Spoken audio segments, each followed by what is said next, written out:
Last 30 minutes for questions, okay? I'm going to introduce everyone, and then I'm going to introduce like NATAS and then Pam. Yep. All right, people are coming in, so I'll just give it a second. Okay.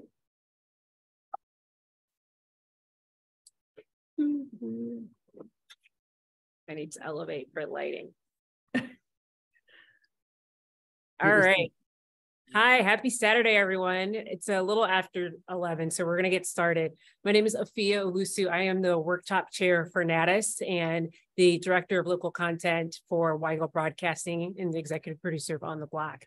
Today, we are highlighting the importance of internships and broadcasting. We have a phenomenal panel for you today. So I'm going to get it started by introducing Pam GRIMES. She's a multiple Emmy award-winning special projects producer who has since retired. She has a bevy of knowledge, and she's going to introduce today's panelists. If you have questions, please, I encourage you to put them in the Q&A box. You'll find that at the bottom right side of your Zoom screen. We will answer those towards the end. And Pam. Thank you, Afia. I'm sorry, I'm the reason that we're late, so I apologize in advance. I've been so organized until today, apparently. So anyway, I'm going to start by just telling you a little bit about me and then a little bit about our panelists, and then we'll jump right into questions that we have, and then we'll certainly ask your questions as well. So I am Pam GRIMES. I realized the very humbling experience that 50 years ago this month, I set foot in a newsroom for the first time. And it happened to be on a very important news day. So I hadn't been there 5 minutes and all the bells and whistles start going off, Associated Press, UPI. The Supreme Court had legalized abortion. So it was on the day that Roe v. Wade came down. And before I left, President Johnson died. So to say the least, it was very chaotic. But all I could think was, who are these people who get to know the news first and then get to tell everybody else about it? So that really got me hooked on that day. So I kind of moved around. I started out behind the scenes and then ended up in Phoenix and ended up back in Chicago, and have just absolutely loved every minute of it. So let's meet the rest of our panelists. We're going to start with Tyra Martin, who I know very well because Tyra and I worked together at WGN. And she was the one she came in as an intern, like in the mid-90s. And then she now is the person that you have to go through in order to get one of those coveted internships at WGN. So anyway, we're very happy that Tyra was able to make time in her schedule. She's also our shortcut to the stars because she's interviewed just about everybody. I can tell you that she is friends with Common. And if we get really lucky, she'll tell us her Morgan Freeman story. It's kind of creepy, but it's also very interesting. Okay, MAZIE BALDUS. Let's talk about MAZIE. So she is a recent Marquette grad, double majored in journalism and digital media. But she said that she was so nervous about getting her first internship that it really kind of, hurt her college experience. But fast forward to her senior year, she got an internship at a company that she loves, and they love her because she's now full-time there. So it all works out in the end if you're a good person, you work really hard. Okay, Andrew Rowan, unfortunately, was not able to make it. He called me yesterday to tell me that his grandmother had died, so he's on a plane. But God bless him. He actually was out on a shoot. He was a scholarship winner. He's going to Northwestern. He went to NBC this summer, NBC Now streaming service, worked for them for the summer. Now he has a full-time paid internship in Charleston, South Carolina. So he's an MMJ. He's got so much to share. I hope that you guys will reach out to him because he's more than willing to tell you his story. But to go from 30 Rock to Charleston is a little bit of a learning curve. So he's experienced both ends of the spectrum. So I hope he did leave us a little video. So we'll drop that in the chat a little bit later to make sure that you get a chance to learn about him. So Fredlin, Beth, let me go to Beth first. She is a longtime writer, good friend of mine, Edie Kasten recommended you, and she just adores you. She says you're absolutely great. She's worked for a long time for CBS, and she's a great resource for moving ahead. But know that she will tell you the hard truths, which is you're probably not going to start in Chicago. So we'll let her tell you all about that. Fredlin, there you are. Hello, good morning. You are a character, and I just love your energy. I love looking at your LinkedIn page because you've got so many fun things there. But he also, he was an immigrant and moved here when he was 9, but the news taught him how to speak English. So taught him the language basically, and just taught him a lot of things. So he's also started pretty high at the top. He's had internships at the Fox station here and internships at NBC. So he's a good one to talk to too. Very, very much a go-getter, which brings us to Victoria Williams. So she is living proof that if you bring the wow to an internship, not only will you do well later in life, but this is a very rare thing, at least it was in my day, to go from an internship to a full-time paid position in the 3rd largest market at the #1 news station. So talk to Victoria how she worked her magic, because she's definitely, she's working it and she's creating connections. She's got her own podcast, very interesting. So anyway, I want to start with you, Victoria, then, and ask you, did you ever in your wildest dreams think that this internship would lead to a full-time job? Absolutely not. Absolutely not. I think my internship to begin with was a dream come true. And also, this is my little sister in the chat. That's like, I'm not Victoria saying, go Victoria. It's my little sister. That's so cute. But my internship experience was absolutely fantastic. I was able to intern with Samantha Chapman, who's currently an anchor and reporter at WLS-TV. And I interned on the consumer I team. So basically, I assisted the I team with anything that they needed. And that was my first news internship ever. So I had to learn how to news write. I had to learn all these things that I had no idea of, because I actually went to DePaul for PR and advertising. So my journey to journalism was really different, because I think initially I didn't major in journalism because you hear these things like, it's dying, you're never going to get a job, and you're so discouraged. I was a first generation college student, so it was really imperative for me to feel like whatever I was majoring in would be secure, it would be a good choice. So all of those factors, I think, pushed me to PR. But once you actually work in something, you can get a feel that like, hey, maybe this isn't really my thing. I felt like I wasn't able to talk to people and connect with people. I'm definitely a talker, a people person. So I was like, this is just not my vibe. So what I did was I had a storytelling assistant position at DePaul, and I absolutely enjoyed it. I got to interview different alumni for our digital landing page. So I felt like in that process, even though it was a part-time on-campus job, I was like, I really like this. I like how I was given the platform to cultivate a variety of different interviews. So I got to see how alumni, like, we don't look one way as a student body. So it was really important for me to go out and talk to a variety of different people with different stories. And I felt like that storytelling aspect really stuck with me. So I was also so important. If you're a storyteller, it's so important. A good writer, I mean, you can't go wrong if you're a good writer. Right. Was there a gap in between the time that your internship ended and your work began? Was there any kind of a gap? Did they keep you dangling at all, or were you able to jump right in? So I was really blessed, and I had the opportunity to have my internship extended. It was extremely rigorous. Samantha is someone that is a mentor to me, and she's a huge role model. So she's someone that definitely gave me the opportunity to have my internship extended, one, and there was an opportunity at the assignment desk to begin work. And that's how this full-time opportunity came. Great. So we'll come back to you many times, I hope. Tyra, I guess I'm curious about a lot of your, I wonder, as the person who has to be the gatekeeper to these jobs, these internships, what are things that were very impressive that you knew immediately, this is the one? And then on the opposite side, what did people do that torpedoed their chances of getting their foot in the door in the newsroom? The biggest hole in the boat is using language that you think we want to hear, as opposed to just telling us about yourself, telling us about your accomplishments. When people start using newsroom jargon and incorrectly, it's like you're doing a lot. Just, we know you don't know this, that's why you're coming here.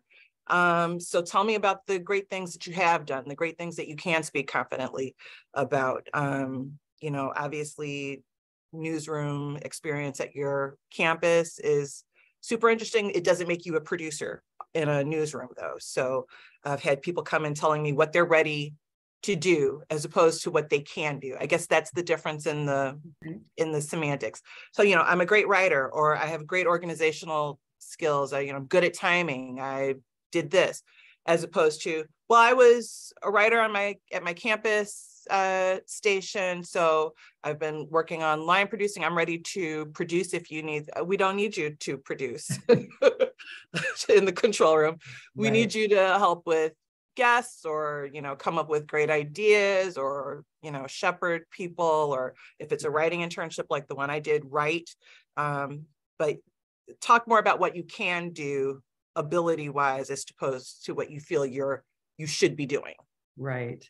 Okay, we'll save the star stories for a little bit later. But Mazie, tell us about, you said that this really kind of hurt your college experience, or it gave you kind of a dark cloud over it. Talk about that and how you were you trying to get internships leading up to your senior year, or where were you? Yes. So, I mean, and I don't know, I'm coming from a Milwaukee background, so I think it is a lot different in Chicago, but, most of the times you can't get an internship in a newsroom until your junior or senior year. So I was already kind of nervous about that.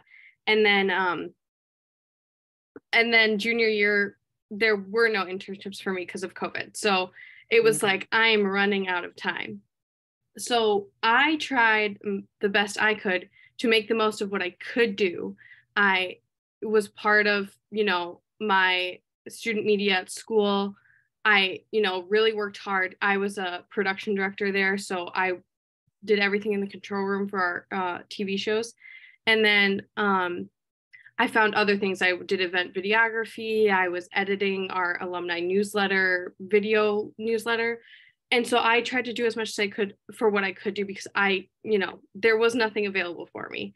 Right. And then, so I was, nervous about that, because I didn't want to come out with no internship experience, because I know how valuable that is.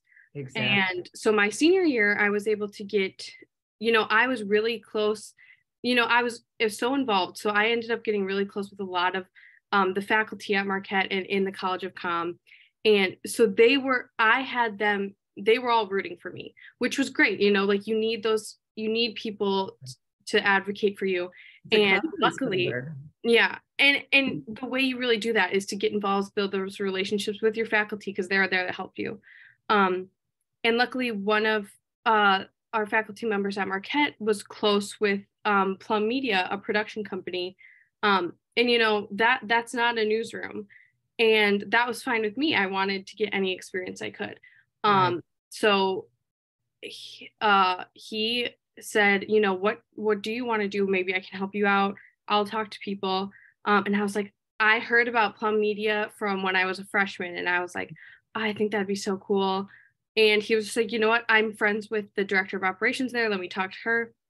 And so he got me set up with an interview with her, and I got an internship there. So, it was kind of a battle to do it. And I was always like, what if it never happens for me? But throw yourself into what you can do, and, reach out to people and do as much as you can. And, I always think, like, if I say it'll work out, it'll work out. So power of positive thinking. Yeah. Yeah. And don't sell Milwaukee short. That is a great television market, and very much part of the Chicago Midwest chapter. So we don't ever want to slight the Milwaukee folks, because, we ended up hiring a lot of people from the Milwaukee market. And Mike Lowe is an amazing, I think he just won his 34th Emmy. So he's unbelievable writer and great. So anyway, Milwaukee is fabulous. Okay, Beth, on to you. Here's the woman with all the reality checks. I don't know about that. For people who, just so you guys don't have all wide eyes and think like, oh, the news is so glamorous and everything. I go to work from 3 a.m. until 11 a.m. I have a 9-year-old daughter, and we go to bed at the same time. And most of the time she wants to stay up later than I do. So that's reality. We have to work all sorts of shifts. I love my shift. Not everybody does. I used to work midnights. I'm so happy to work at 3 a.m. It's life-changing, but it took a lot to get there. And I did 3 internships when I was a student at DePaul. I was at Channel 7, Channel 11, and Channel 2, where I work now. I work for CBS 2. And they were all great learning things. Like I took something from everything. When I was at Channel 7, I worked on the planning desk. I would go out with reporters. I would research. I would do a lot of things. When I was at Channel 11, I worked on Chicago Tonight. And at the time, it was very different from what it is now. It was a single subject news affairs show. And it helped me learn, oh my gosh, I do not want to do this. Like, I was just like, no, I need more fast pace. I need to do something else. And I met great people. And one of the people there recommended me for my internship in Chicago at CBS. And I got there, I worked with our political reporter, and the newsroom used to call me his mini producer because I was always setting things up for him, doing research, Name drop like, here, okay, Beth. we gotta go. You can name drop here if you like. Go ahead. It's Mike Flannery. He's lovely. He's a lovely man. He's over at Fox now. But like keeping him on time was like, okay, we got to go. Like, no, or like you need to write the script. They need to read it on the air, or like our editor needs to do stuff. So I would always do things for him. And when I got my first job, my news director, his wife had taken a class from John Calloway, who was at TTW when I was an intern there. So he just called him up. He was on my reference list, but he still just called him up to be like, hey, tell me about this girl. Is she any good? And so it really is about forging those relationships and keeping in contact. And just whenever you get a gig, to also make sure you're very thankful. Like at the end of all my internships, I sent notes to everybody, and like people maybe I worked with once or twice, just so it'd be like, oh, hey, remember that girl? It's just so you have the lasting impression, because it is a small world in news.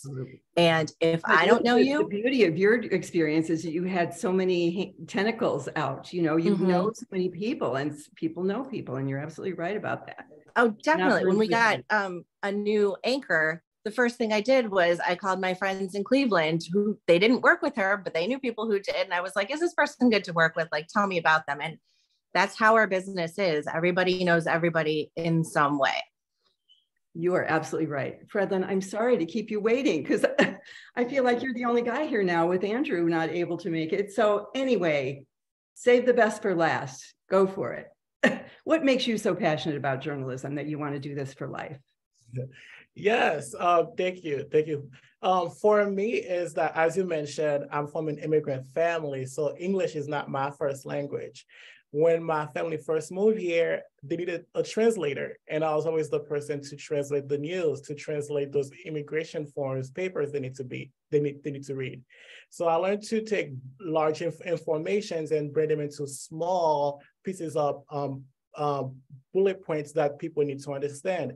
And that's how I learned how to take any information, any press release, and bring those into a reading level, or like in a understanding level where anyone can understand.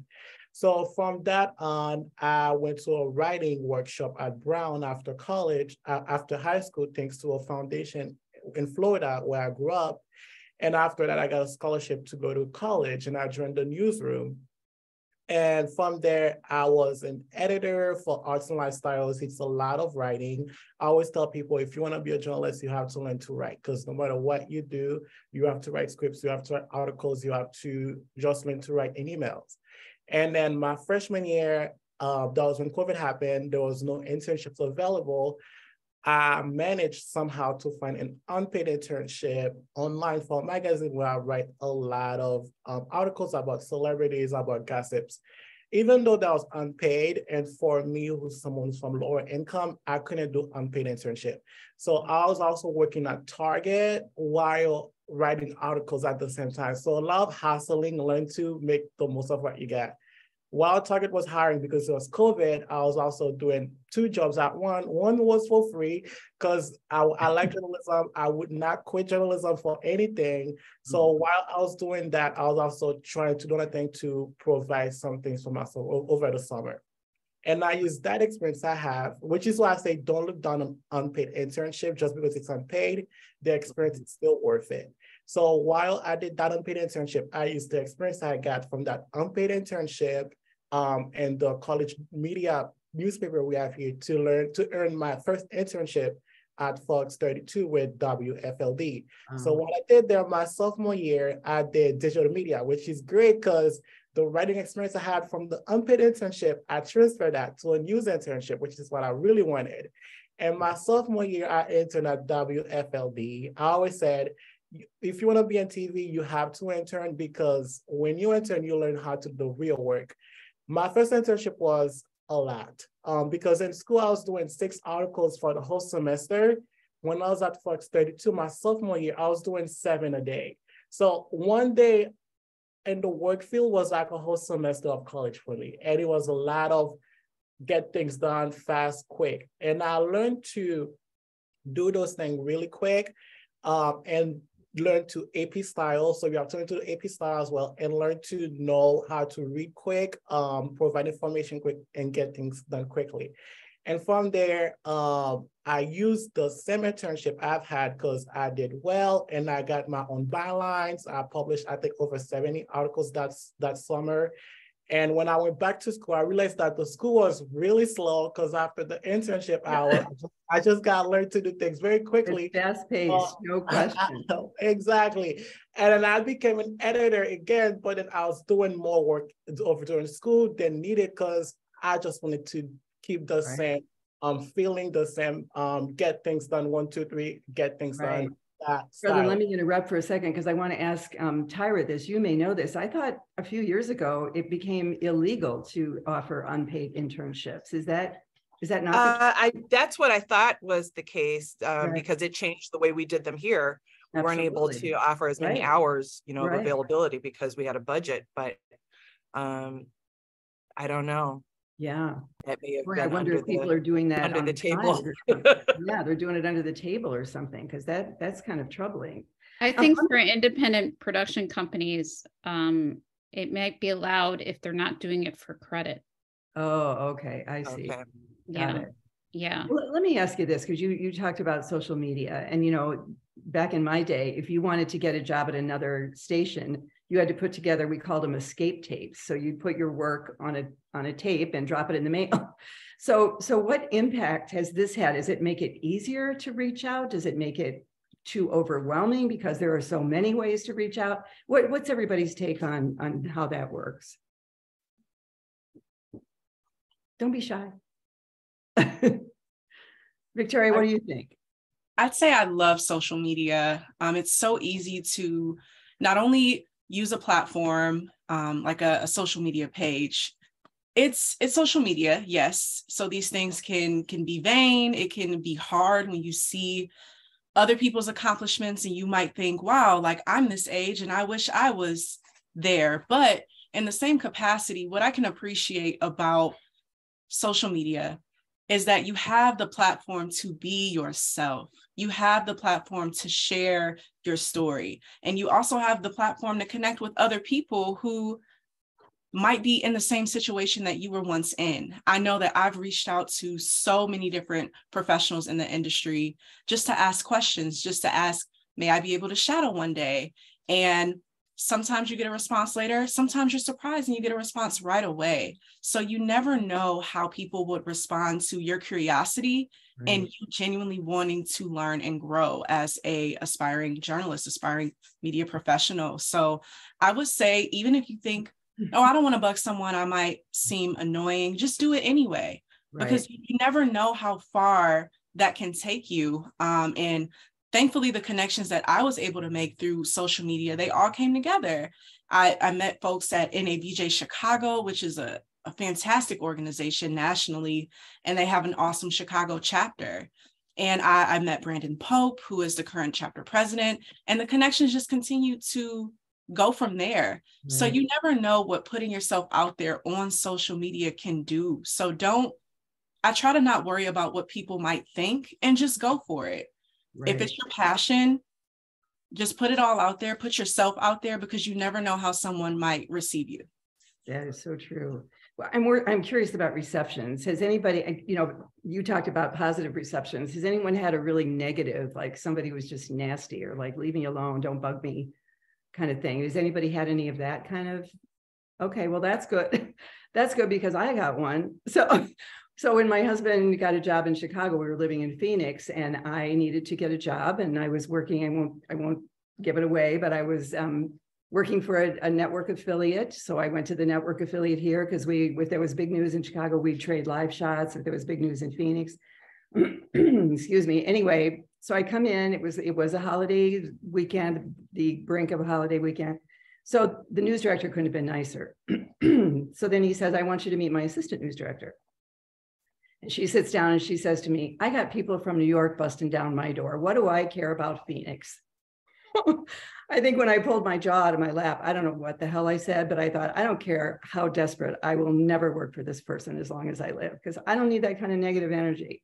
So anyway, if it's not you, it's them. So don't take it personally, just move on to the next. Anyway, that's my little 2 cents worth. So you mentioned, you know, NABJ, your connection, professional organizations are really helpful, I think, you know, to become, I think, isn't one of you a member of the junior board already?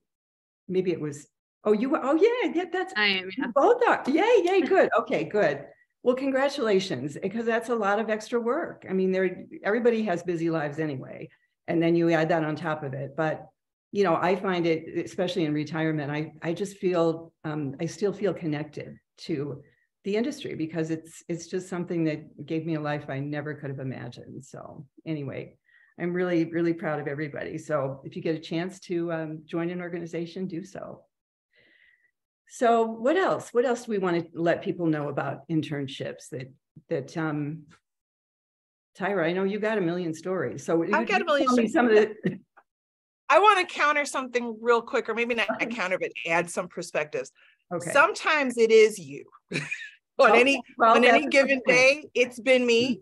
Yeah. I've been the impetus for, you know, some chaos, and sometimes it is you. So it's important to, you know, say, hey. And what is it? Is it too bold? Is it too pushy? Is it too late? Are they being lazy? Are they just like, why am I here? I mean, what kinds of things turn you off? With interns, it's laziness. And by, I don't mean, you know, you're tired or you are overwhelmed or, you know, with work or something like that. We've had a couple of people who, if their end time is, say, 1 o'clock, at 12:55, I hear keys and purses rambling. It's like, you don't intend to do anything extra. You know, they start declining tasks at 12:30. You know, oh, well, I don't know if I'm going to be able to get to it. Well, you can start it, or we can talk about it, but there's a pro and a con, maybe not a con. Some of the younger folks can chime in. There's definitely a pro to the way the younger millennials and Gen Z think about what their, you know, work-life balance will be, things that are abusive situations, and they're very outspoken about that, and that's great. There's, you know, we probably should have been more outspoken about things in the past. Right. But there's also a misunderstanding, and I blame kind of social media and reality TV. There's a misunderstanding about what work looks like, the practicality of it. And, you know, sometimes it does mean you have to do something tired. Sometimes you might have to stay, especially in a newsroom, you know, barring a class that you've got to get to, or, you know, another job or something like that. We all understand that, but sometimes there's a project that's going to cause you to go over to 1:30, and you got to be flexible in that sense. Yeah. Flip that around though, Tyra, and talk about the opposite. What did someone do that you were like, whoa, that was so fantastic, I didn't see that coming? Was there anybody that really hit you like between the eyes, like, you've got to hire me? And yeah, you're right, I do. It's being able to combine intuitiveness and what's the word I want? When they know kind of what you're looking for and are able to engage it immediately. So not powering over what you've told them to do, or because one of the bad things to do, or maybe not bad, that's not a good word. One of the things that can create a problem are, initiative. That's the other word I wanted, initiative, like initiative that is not based in experience or understanding of what needs to happen. So you have this great idea and you're just going to go get them and do it. And that's great. We all give everyone in this speech, you can do all things, all of that. Sure. But if you don't know how to do it, or what you're doing is going to create a problem in the newsroom, then that's not the thing to do. It's the time to pull somebody aside. Hey, I've got this idea. Can you help me facilitate that? And we'll either say, that's a great idea. Yes, let's talk about that after the show. Or, let's talk about that on Monday. Or that's great, but I need you to focus on this thing. So it's just being communicative. So great ideas are great. We love people who know what we need, but the timing has to be right. Right, exactly. I'm curious what drew each of you to a media career. Was there an aha moment? Was it something, like Victoria, where she started in one direction and ended up, being flexible and moving in a different direction? What was it about media that drew you in?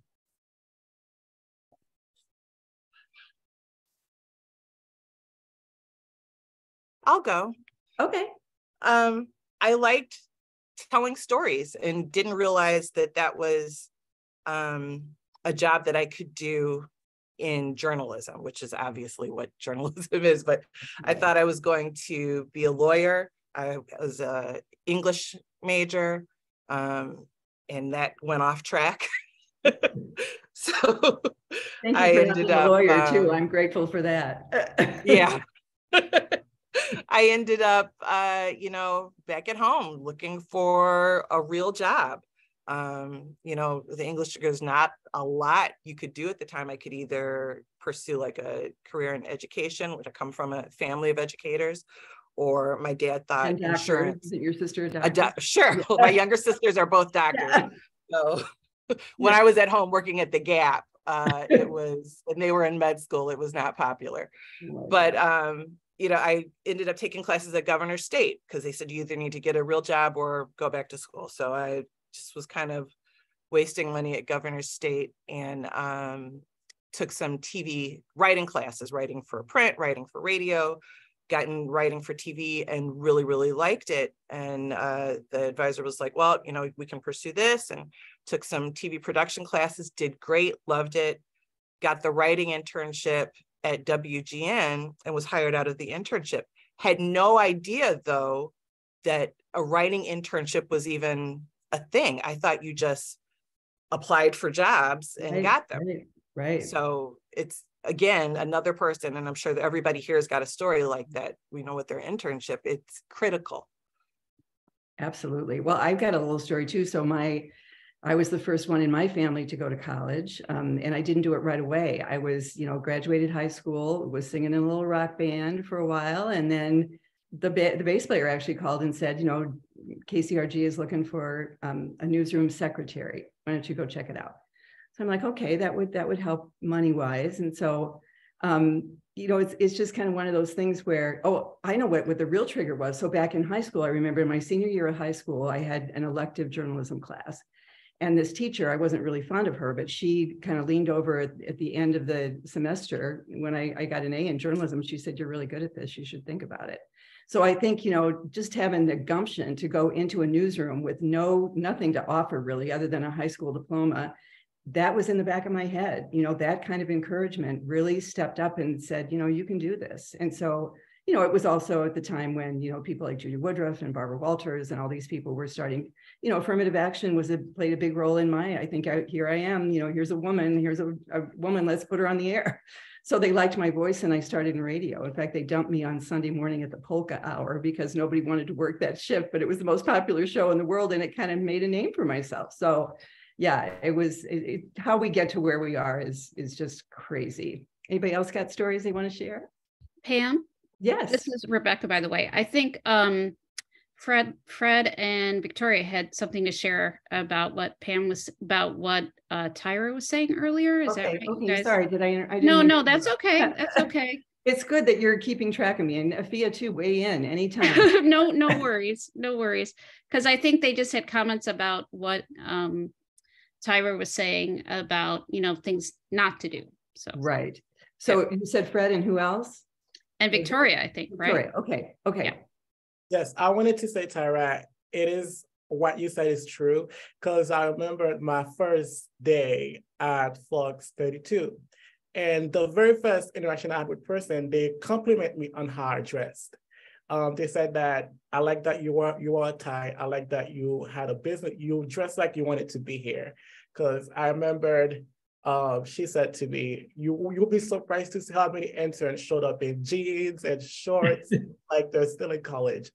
And that's when I realized that how you show up and how you interact and really show people that you want to be here and dress for the job you want to have, not the job that you have. And one thing I would also say is one thing I learned in my internships, always wait to say, do you have a moment before you just chime in? Because when I have this ideas, I wanted to say something, I always when is the right time to speak? I didn't know. So I always said, do you have a moment? Because I think this is an idea I have and it'll be great.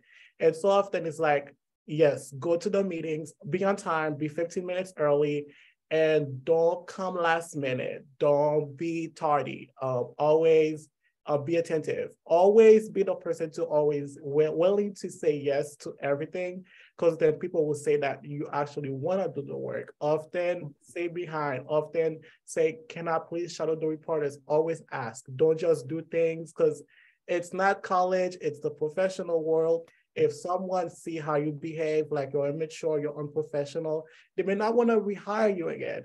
And I think after my first internship at WFLD, I got rehired again because of how I was after my first internship. And when the internship was over, I single-handedly written everyone in the newsroom thank you. Even the security person, when I walked in, I still remember who he is, and even I still stop by and say hello. Everyone, from the moment you get into the door to the person who's your boss, you never know who, when you're not there no more, who's gonna say, oh, remember Fred, remember this and that person. So be nice, be respectful to everyone. Don't look down upon anyone, because no one is better than anyone. Since in the newsroom, everyone knows everyone. So and how they interact with you will definitely say that if they want to rehire you, if you're someone who they want back in that newsroom. That is such excellent advice. Thank you, Rebecca, for reminding me that there were other people that wanted to speak besides me. Victoria, what did you want to say about that? Oh, yes, I love that the idea of saying thank you has been brought up several times. I think that is very important. Not only does it leave a good impression, but it shows that you're in a position where you know that this is a very humbling experience. I will say, even if you are a paid intern, you're not going to necessarily have these TikTok, super glamorous, high paying careers. That just isn't the field that we're in. And I think you do have to look at your journey very separate from maybe some of your other friends who are in different industries, because it's not the same. Something else that I would say to continue to do, even after maybe your internship is over, is continue to ask, is there anything that I can help you with? So I interned for one person in particular, and I started at the desk. Sometimes if I have downtime, I will still text my former supervisor like, hey, I know you're on air this weekend. Is there anything that I can help you with? Is there any stories that you want me to, make some calls on? Because I'm there. And I think it really shows that not only do you want to cultivate these relationships, but they're real to you. It's not just about using people to get to where you want to be. It's about having an entire tribe of folks who want to pour into you, but you're in a position to know that, hey, I know people that came before me have done a lot to make sure that I'm in a position that I'm in right now. Let's continue to keep that going. And that really goes a long way because it shows that you have a giving heart. You're ready to serve. And I know it's like, you think about work, well, it's work, but no, we're still doing a big service to the public.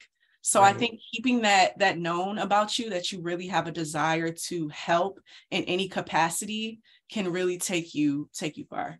That is wonderful too. I mean, there are so many big personalities in news. You know, you have to have a little bit of chutzpah in order to, you know, do what we do. You know, throw yourself out there. You know, go and knock on somebody's door who's just lost a child. I mean, there are a million things that you just think, if this was Pam Grimes doing it, I don't know that I could do it. But if I'm Pam Grimes at WGN, that gives me that extra little oomph to go in and go for that story. And, you know, that's really what we're all about, is shining light in dark places and exposing things that need to be fixed and all of that. So I'm just wondering, did any of you start out with a media idol? Is there somebody like, you're like, oh, if I could just be that, you know, Nora O'Donnell or, or whatever. I had one.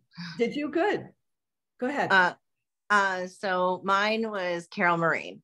Oh. And she's now at DePaul. She's teaching and passing along for everybody else.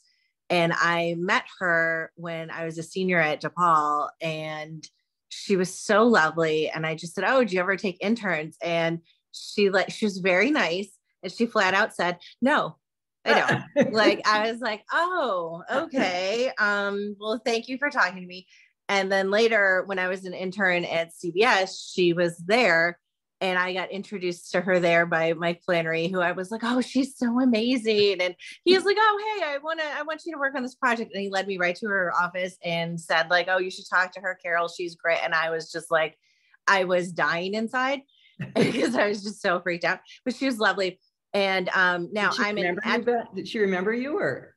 No, not from the, okay. It was like at a big, huge gala event. It was, but she was lovely there. But now I'm an adjunct at DePaul. And so we both teach in the Department of Communication and the journalism program.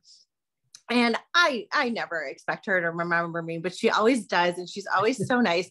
And we were just riding the elevator one day, and she's like, "Oh, I had a former student of yours, and she's great." And we had this great conversation.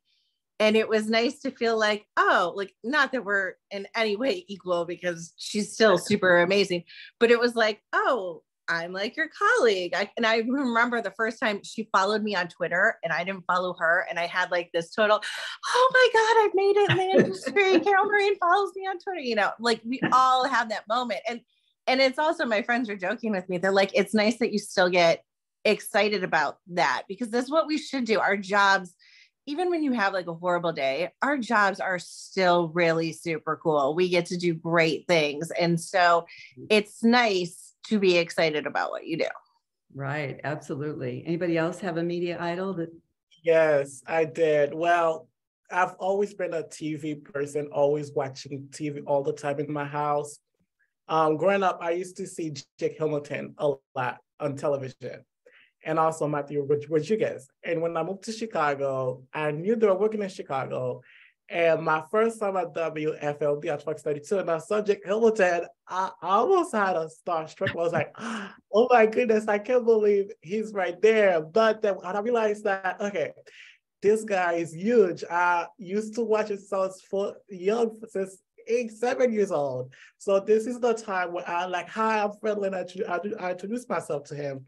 Then I realized he was so kind. He was so nice. And he taught me so much about editing, interviewing people.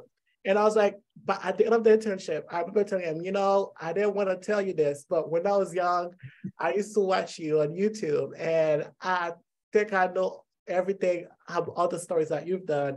And he was like, "Wow, Fred, that is," because he was like, a moment was like, I can't believe that all the little other people I used to look up to, now I'm getting to meet some of those people. So there's a lot of great rewards in journalism for sure.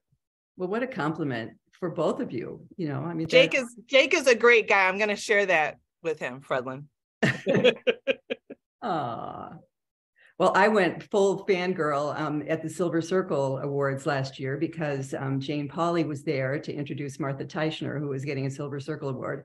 And I was just like, "Oh God, can I go? Can I?" You know, and I'm like 3 years retired at this point. Like, what do I care? You know, I'm not looking for a job. I just want to tell her how great she is. And I love Sunday morning and all of that stuff. So it happens at any age. If you've got somebody that you really, really love and admire. That it was hard for me this week with Barbara Walters, because, you know, I was working for an ABC station in KCRG in Cedar Rapids, and Harry Reasoner was from Iowa. And so that was a big deal to have, you know, the main anchor at ABC at the network. He came to the newsroom one time, and he just, you know, he was short and gruff and chain smoker, and that's what killed him eventually. But I was busy at the time, and I didn't really have time to go talk to him. And I always kicked myself for not shaking his hand, but I don't anymore because of the way he treated Barbara Walters. So I think one of these days I'll be able to shake Barbara's hand instead, and I'll feel much better. So yeah.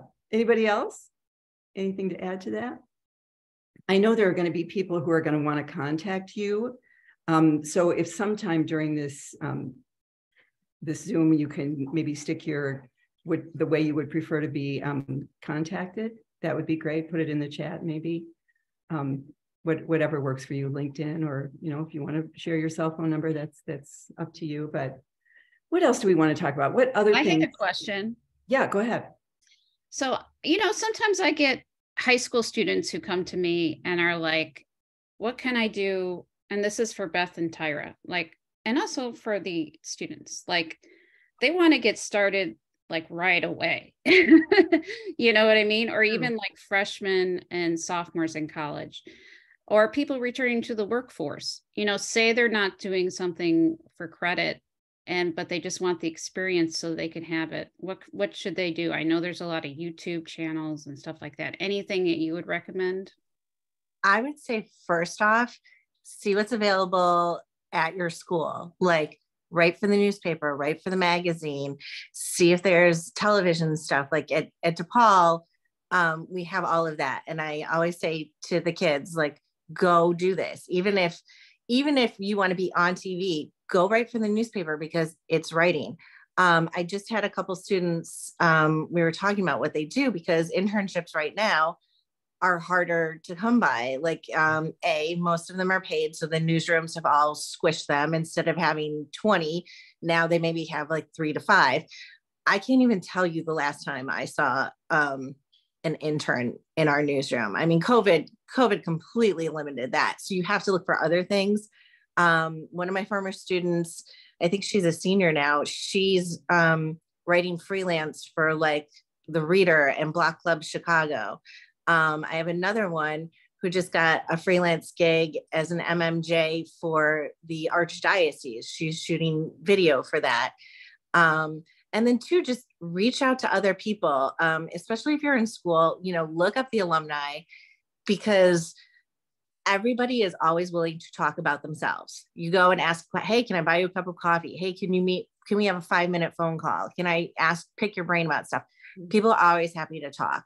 And you have like that instant connection. I mean, use it, message people on LinkedIn, like whatever you can do, slide into their DMs on Instagram or, you know, Twitter, whatever.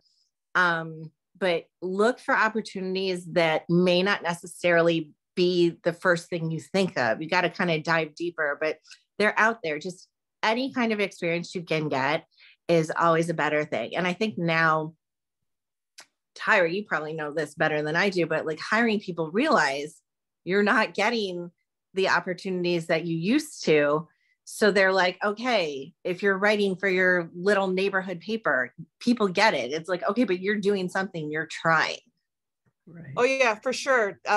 We started getting applicants from some of the smaller schools that aren't necessarily, you know, not like a Northwestern, some of these broadcast schools that are specific training to broadcast. I don't know if there's even, it might be like an associate's degree at the end, but not what people would consider the general or typical intern applicant, but they still have interest. They still have ability. I can't imagine what an internship coming from kind of like a small, not even a campus, but there's what's the name of the school? I think it's like Illinois Broadcast. Yeah, it's something. Illinois Broadcast School. Right. we've had great interns from there because they want to work. They know they need a leg up experience wise, you know, and so like everybody's saying, just apply, contact, you know, the worst that could happen is someone says no. Mazie, you can probably speak to no that. won't kill you. Anybody, I'm sorry, Tyra, go ahead. No, it's okay. So you said, you know, you couldn't get an internship till senior year, and it kind of steered you in a direction you never, I'm sure, imagined. I mean, you didn't go into broadcasting thinking you were going to be working for the Harley Davidson account in Milwaukee, right? I mean, right. No, I mean, I will say I have a much different experience than everyone else here. I wanted to go into journalism. I wanted to work in a newsroom. I got a job at TMJ and I thought that was the best thing ever. So my timeline was I was a senior in college, and my first semester I got an internship at Plum Media. I was doing that and classes. And it was great. But Plum Media is a production house. It's not, you know, it's not news. But we do get to I enjoy it, I think, much more than I did then when I worked part-time my second semester of college and over the summer for about 9. So I worked about 9 months at TMJ. I was a newscast director, and, you know, so I was in the control room. And I was working the, you know, 3 a.m. to noon shift. And you know what? I hated it. I didn't enjoy it. You know, I didn't like the hours. And so I was like, this is, you know, and so you never know like what's going to be for you and not, because when I was in school and I was doing our shows, I loved it. It was the best thing ever. That's what I wanted to do. And then I actually was doing it. I really didn't enjoy it. But I remembered, when I was interning with Plum, I was getting to reach out to people still, you know, I was still being able to be like the people person I was. And I used my like journalistic skills that I learned and liked, and, you know, work on shows, direct shows, do all that stuff with, you know, corporate events. And so I was able to still do all the things I liked and work at Plum. So I was like, I really, you know, took a different route. And so I would always say, like, if you can't get a journalism newsroom internship, try something else. Because what if, you know, you end up liking that more? And it's really what's happened to me. And I figured, you know, I got kind of the best of both worlds. I tried both, and thank God, because I really, you know, turned out that what I thought I really, really wanted to do, it wasn't exactly what I thought it would, you know, turned out to be. So, yeah, you know, always keep your options open, and don't say no to things just because it's not exactly what you want to do, because it can turn out to be exactly what you want to do. So well, that's good advice. Yeah. Athena, you have internship stories, don't you? Don't you have? I got plenty, but I just want to say, I think right now, because for anyone who's out there that's currently a senior or junior, you're coming off of having done school in a Zoomscape pandemic, coming off this big pandemic. So finding an internship right now might be difficult. I would like to suggest taking a non-traditional route. If you're interested in going in journalism, there are so many broadcast productions. There's also different media types out there. You can do social media internship. There are so many brands, Vogue, Coca-Cola, all those places that are looking for interns, and they're doing it remotely, right? The pandemic has given us that opportunity. Right. So I would kind of stretch your wings a little bit. Don't be worried about, I live in Chicago, I'm trying to get an internship here, when, you know, 5 out of the 7 stations are offering them, but they're offering like 1 to 2. So I'll be offering a summer internship this summer, and it will only be 2 interns. So I know I'm going to get flooded with a series of applicants, but I don't have enough spots. So I would encourage everyone to look for different things that you can do, and then take advantage of YouTube. I'm not saying to try to be a journalist and go cover a fire, but what I am saying is you can try to rewrite some news stories, or you can try to stand outside and do a stand-up from your yard or your patio, just that you can keep getting the experience that you would have gotten if you were in a newsroom. So I do want to encourage you. The whole point of this, the Zoom, was to enlighten everyone to know that these are important avenues to get into the field of broadcasting, but it's not the only way. And MAZIE is a really good example of that. And Victoria and Fredlin are great examples of when you do get your foot in the door, how to really bust it down. Because someone like Tyra, who does hire people, if a news director comes to her and they say, hey, Victoria was an intern here, how did she do? Tyra's going to be like, she's amazing, give her a full-time job, right? So there are a couple interns that worked with me and Tyra when we worked together at WGN, where we would come and be like, oh my God, she's amazing. And then there were some we were like, when is she done? So you don't ever want to be that intern, right? So you don't want to be that intern. And so utilize, if you're in school, utilize someone like Beth or Jennifer Haplin at Columbia to help you get your foot in the door. And if you can't get an internship, ask if you can get the internship coordinator's email. And then if I'm emailing Tyra, the first thing I'm going to do is say, if you have a moment, I'd like to know if you could watch my reel. You know, no pressure, no deadline. And I'd wait a couple weeks before I write her back. Someone like Tyra and Beth, you guys work early in the morning. You don't have the bandwidth sometimes after the show to answer all these emails or look at someone's 30-minute reel, right? So it's important to, I think Tyra or Beth mentioned it earlier, ask people for their time. Sometimes it's okay to say, can I have 10 minutes of your time for a call? Or can we go to coffee? Be present so that you can sell yourself. And then it's so important, if you can, go to conventions. Fred and both Victoria mentioned NABJ. There are so many journalist organizations. There's one specifically for women. There's one specifically for Asians, Latinos, and African Americans. So utilize those, because networking is what got you through the door. I'm not trying to brag, but I want to say I never applied for a job. Every job I was hired from was because I either interned somewhere and that person knew someone, or my work ethic spoke for me. When I got to Channel 7, I didn't apply for that job and I didn't think I should be there. When I saw Chuck Cowdy for the first time, I was like, I don't know what to do. So you have to remember that you know your job and that this is what you're passionate about. But I do want to say one more thing before I dump off. Broadcasting is hard. This industry is hard. I worked with the morning show for almost 15 years, off and on different stations. I still wake up at 3 o'clock in the morning when I work a 10 to 6 shift now. I know that for a fact because you send texts and emails at 3 o'clock in the morning. Sometimes I forget that no one else is awake because I'm so used to everyone else in my circle being awake.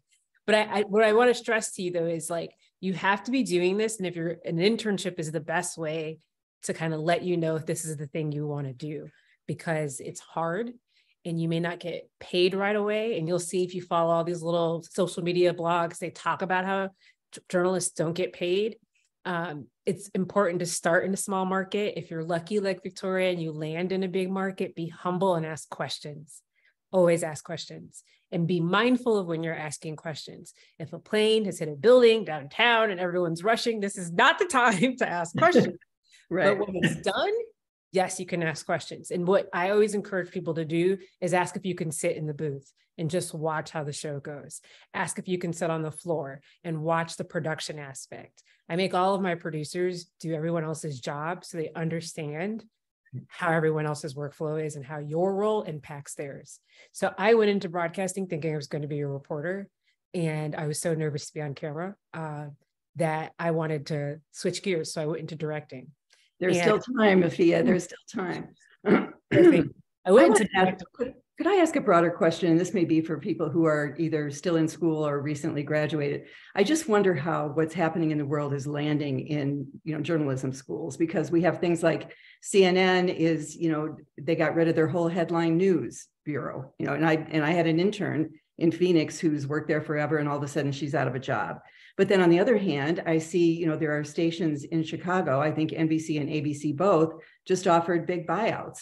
So, these are people like Alan Krzyzewski who have been there for many, many, many years. They're probably at the top of their pay scale. This may be a money-saving move for stations. I don't know that they want, the older, more seasoned people with bigger salaries to go away and bring in a new class of people. So do you look at that as an opportunity that maybe, some of these layoffs would be an opportunity for you? Or do you look at it as the business is dying because people keep saying, oh yeah, broadcast TV is dying. It's going to be all streaming from here on out. So how is this being handled by schools right now? I can speak on that because I'm still a senior. For me, it's a lot of multimedia because it used to be just broadcast, learn how to run the show. But now it's turned to like learn to edit, learn to write, learn to produce, learn to do everything on your own, learn to create a story and publish it on YouTube, on social media, on Instagram. And that's why even if you don't have a broadcast degree, it's great to learn to do all those things on your own.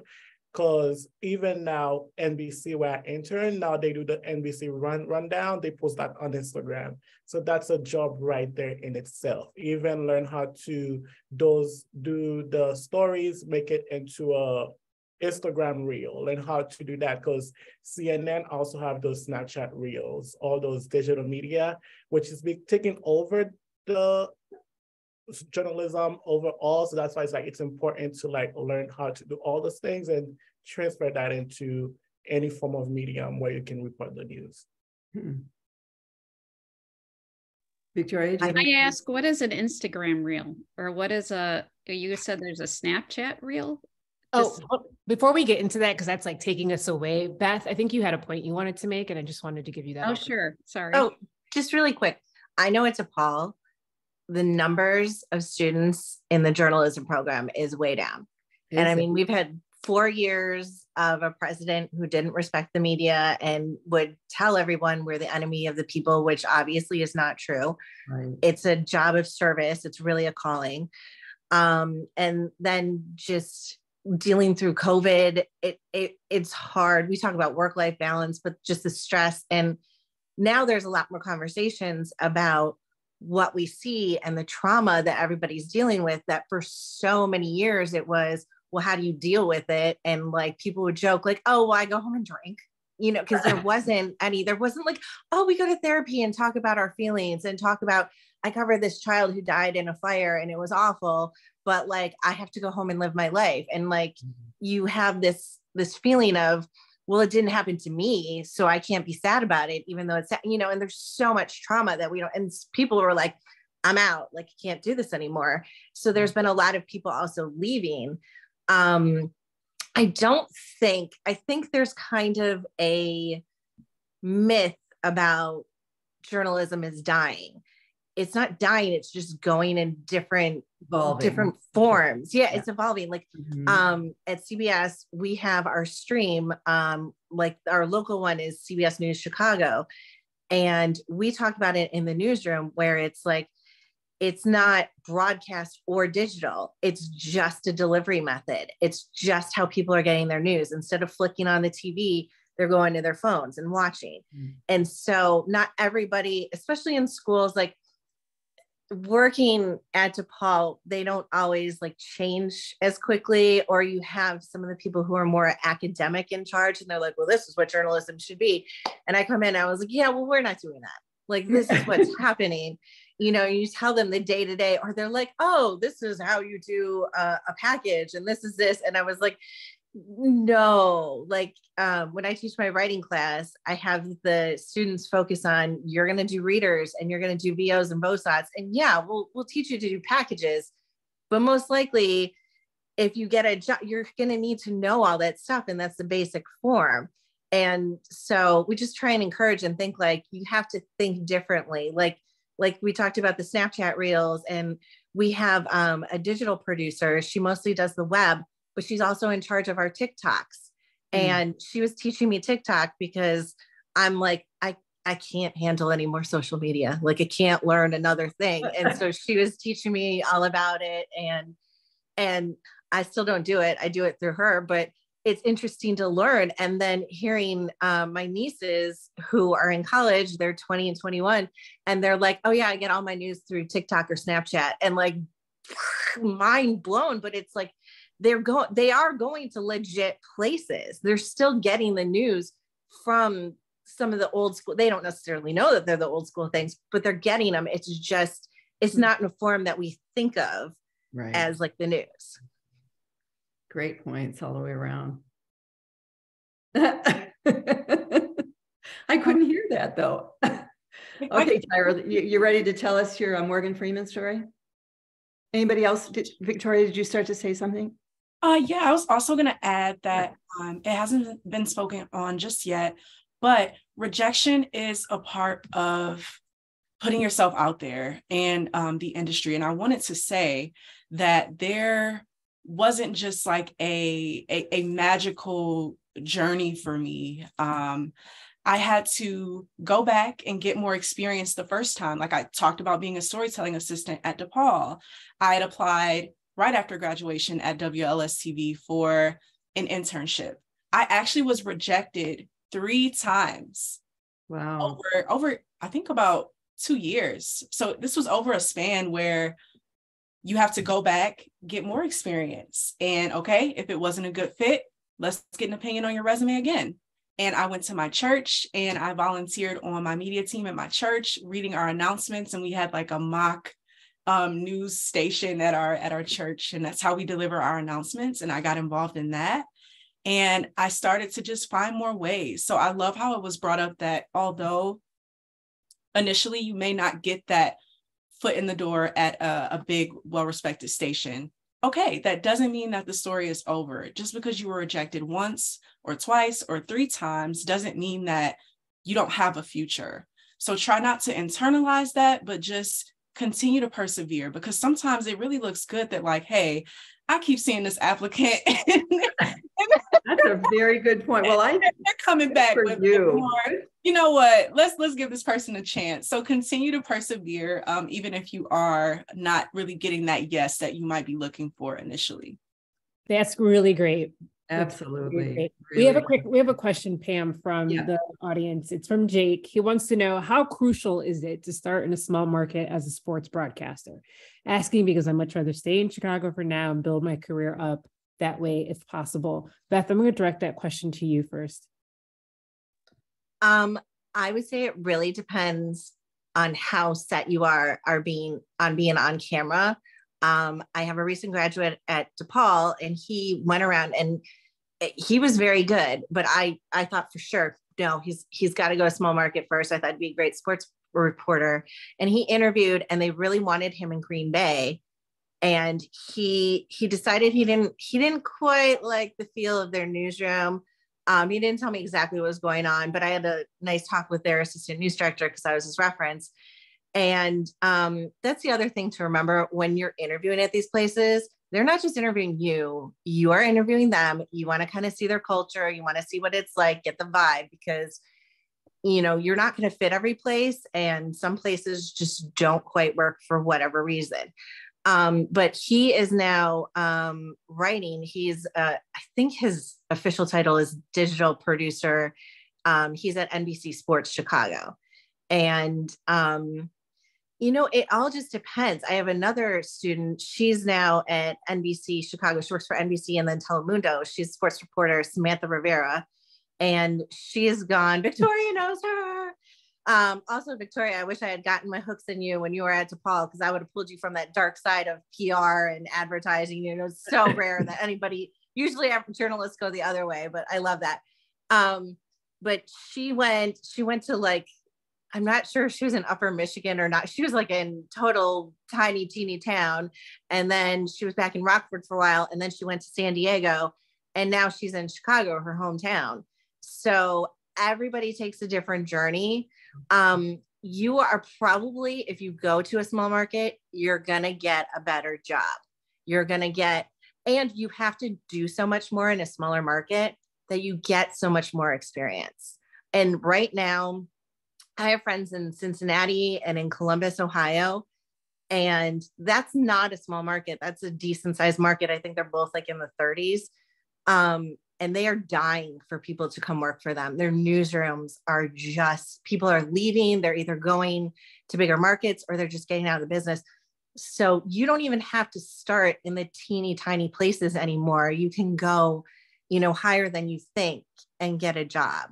But you will end up, you'll get, if your goal is to come back to some place like Chicago or Milwaukee or go up to New York, you will have more experience and you will get a better job because you have that experience and they've seen your reels and they know what you can do, rather than if you just try and work your way up. It's not a bad thing either way. It's just what you want to do and how long you're willing to wait for stuff. Tyra, let me ask you, because you were someone who started as an intern and essentially worked your way up at WGN, right? You worked for the #1 morning show in the state, in I would say in the country, because I'm biased, but what's that process like, being able to try to build your career up in a large market? Well, I had to try to create probably like a small market experience in a third market newsroom to get the experience. So I started out as a writer out of the internship, and I was on like the disaster of the day and whatever weather was happening, not really challenging writing opportunities. I had a liking for entertainment and ease there. So I started writing, I pitched the idea of a new music Tuesday. This is back when there were record stores, young people, and you could go to a store and buy CDs or albums or tapes or whatever. Were they still doing tapes in the 90s? Maybe. You could buy these things, but they were out every Tuesday. And so it was this whole, New Music Tuesday thing. So I went to the EP and said, hey, I know we kind of throw in random stories about, what's coming out in the bumps. Maybe we can do it as a real segment. They said, well, let's see. So I tried it out. I went to a local record store, asked them for the VHS tape that ran in the stores that showed all the new music videos. And they said, sure. They gave me the tape. I brought the tape to work and made a segment, asked about ordering graphics. And it was an opportunity to do things in this newsroom at WGN that I never would have gotten to do here if I hadn't kind of asked to do it myself. But it's stuff that you would have been able to do in a smaller market because they would have needed that work done. We didn't need that here, but it worked out.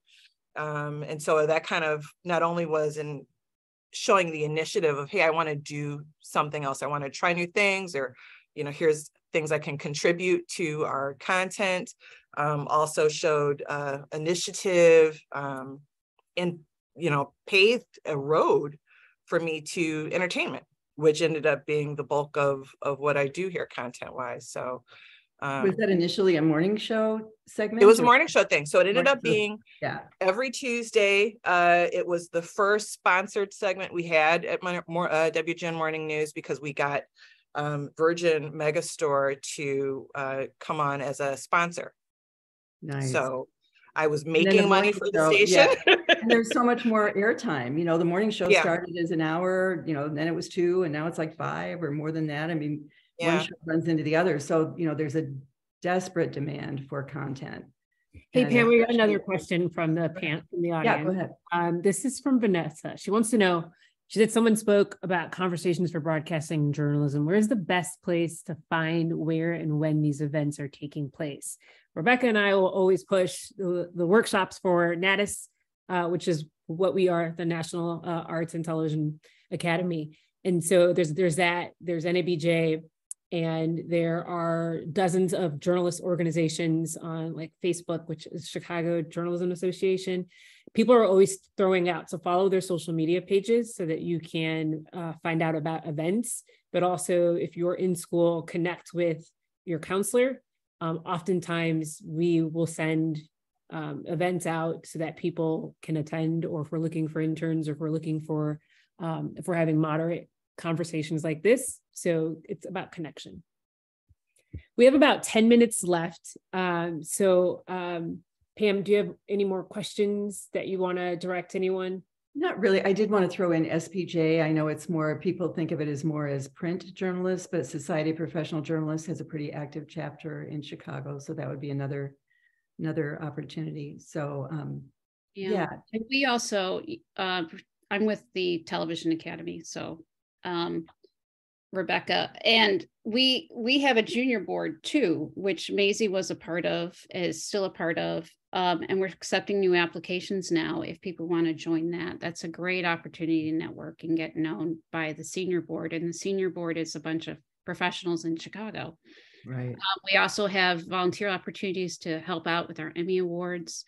I try to help out students as much as I can whenever I see them. And then I get to know students too. So like, I already know Fred, I already know MAZIE just from what they've done already with the chapter. So, it's just good to get your name out there. And then we have college awards as well. And we have high school awards. So, feel free to contact me if you have any questions too. Thank you, everybody, for putting your contact info in the chat. If you get a chance, if we could drop, Rebecca, can you drop that Andrew Rowan clip in there? You already did. I'm sorry. I did it in the beginning. Yeah. If you guys go, perfect. It's like the very first link I sent out. And the homepage of the NATAS website also has, it talks about the workshop committee, and there are little bios of each of you. I don't know if you had a chance to see that, but Andrew, there's also within his, I think, is a clip of just a compilation of stories that he's covered, and it's just so fascinating to me, just what he's done with. It's no wonder that he won a scholarship, that he's ended up with this opportunity, for a full-time paid internship, because he really, just in terms of visual effects and things, he's really mastered a lot of that. So, when you see somebody who's doing that well, if you can just take a look and see what carved their path, it will be pretty obvious what carved his. And I just want to say too, Beth touched on this a little bit about informational interviews. Those are so helpful. The 5-minute chat, to take them out to coffee, or a Zoom chat or something like that. I just talked to a kid from Northwestern who just wanted to chat recently. I got my first job that way. It wasn't an advertised job.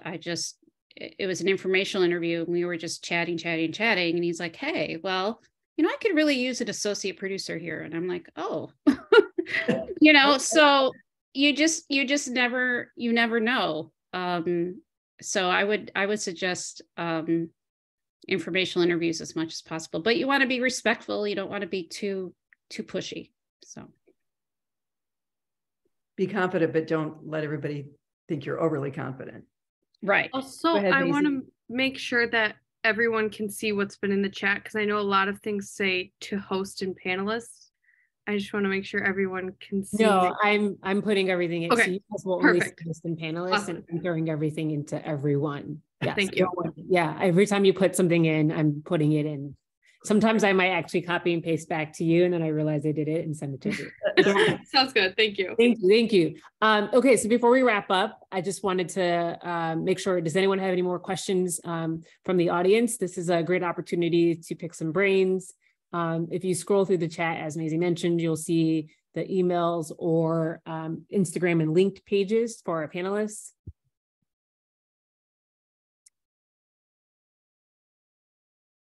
I wanted to make sure, because I don't want to end and then someone's like, boom, right. I have a question. But again, I want to thank all of you for joining us. Sorry, so you're not looking at my chin. I want to thank everyone for joining us this afternoon. Thank you for taking time out of your busy schedules.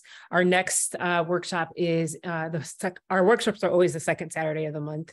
So our next workshop is February 7th, I believe, and we will be talking to Sylvia Jones. She is a former producer for WLS, and she left television broadcasting business to go into the scripting side for television, for episodic TV. So we're going to hear about her journey. It's incredible.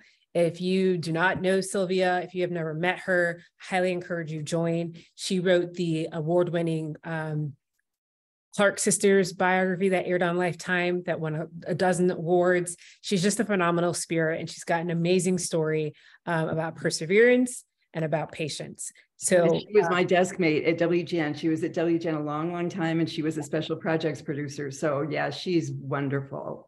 So we're thrilled to have her joining us. So you can sign up for that. That sign up will end up opening up in like 2 weeks. Sorry, I'm trying to open a calendar at the same time to make sure I get the right date. Sorry, it's February 11th.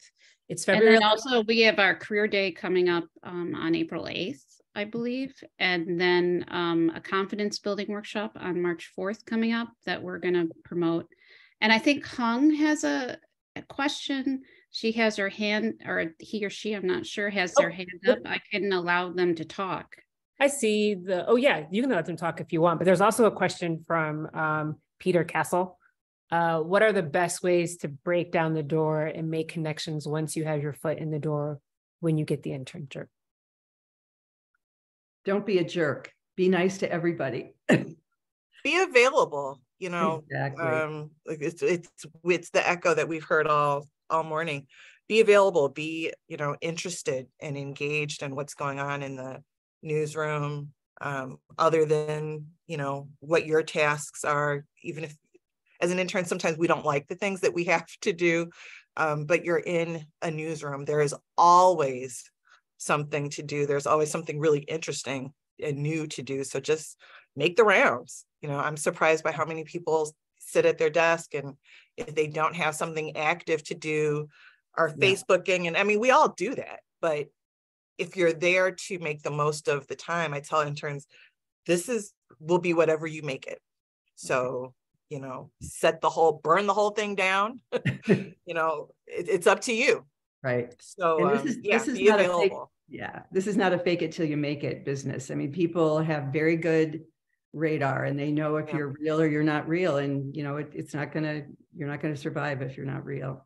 Yeah. Yeah. And when I was offered my full-time at Plum, they said, you know, we just like working with you. You know, you're a nice person to work with. So, as you know, be kind, be curious, but also just, you know, be a people person. If people like working with you, they're going to have you around. So that's also, you know, and sometimes, you know, I didn't know everything. So as long as just you're a good person to be around, you're interested, that does go a long way. Absolutely. And we know interns don't know everything. I think sometimes they get, you know, in their head about what their experience is. You're here because you don't know everything. Right. You don't know everything. True. Yesterday, I had to ask for help, you know, so with a specific thing I needed to order. So ask when you don't know. We know that you don't know, and you taking the opportunity to ask and learn is a gold star. Absolutely. Yeah. And also stay connected, you know, send emails, send holiday cards, be grateful, be the intern that always been grateful. So that's what I do. I send holiday cards, I send emails, stay connected. Don't just email someone when you just need them. Don't do that. People will like that. That's awesome. Can an old lady ask, what is a TikTok? A TikTok reel? I know what TikTok is, but that's a whole nother panel, boo. The time to explain that one. Thank you guys so much. We are at time. I put everyone's LinkedIn's are in the chat, and the emails that they sent are in the chat. So this is the time now to kind of go in and copy and paste. It is really hard sometimes in Zoom to do so. So we'll awkwardly sit here for a couple seconds while you guys do that. And if anyone has any more questions, I see one more. Can you reinsert the social media pages? I already did that. What are the best ways to bring? Yep. All the questions have been answered. So thank you guys so much. We really enjoyed having you here. You guys gave some great insight. So please enjoy the rest of your Saturday. And thank you so much. And we'll hope to see you at our next panel. Call anytime. Bye, everyone. Bye. Thanks. Rebecca, we can end it. I want my question answered about that. Rebecca. Sorry. Okay. Thank you, everyone, for attending. And it's been awesome to have everyone here. So we're going to end it. Okay. Happy Saturday. Thank you so much, everyone. Happy Saturday. Bye. Bye. Thank